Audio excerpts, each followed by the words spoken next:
Hello everyone, હું doctor Ami Patel, hematologist, hemato oncologist અને bone marrow transplant physician at PP Maniya hospital, Surat.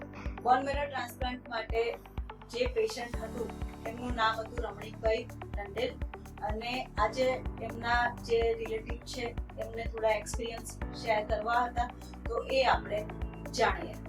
તો કેવું રહ્યું તમને બોન મેરો ટ્રાન્સપ્લાન્ટ માટે? ખૂબ જ સરસ ટ્રીટમેન્ટ કરી અહીંયા 22 દિવસથી એડમિટ હતા. શરૂઆતથી આજ સુધી એકદમ સરસ ટ્રીટમેન્ટ. ડૉક્ટરની ટ્રીટમેન્ટ સારી હતી.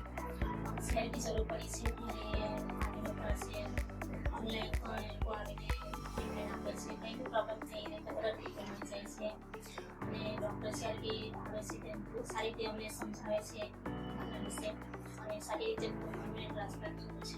તો રમણીકભાઈના જે ડોનર હતા એમના બહેન, એમનો કેવો એક્સપિરિયન્સ રહ્યો? જે ડોનર હતા એમને મેડમે જે સમજાવ્યું કે ખૂબ સરળતાથી સમજાવ્યું કે કેવી પ્રોસેસ થશે, તો એમને પણ કંઈ તકલીફ થઈ નથી.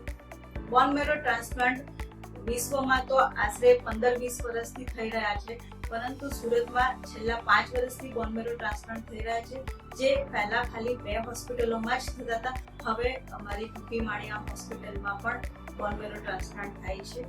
અમારી હોસ્પિટલમાં સ્પેશિયલ બોન મેરો ટ્રાન્સપ્લાન્ટ માટેનો અલગથી યુનિટ છે.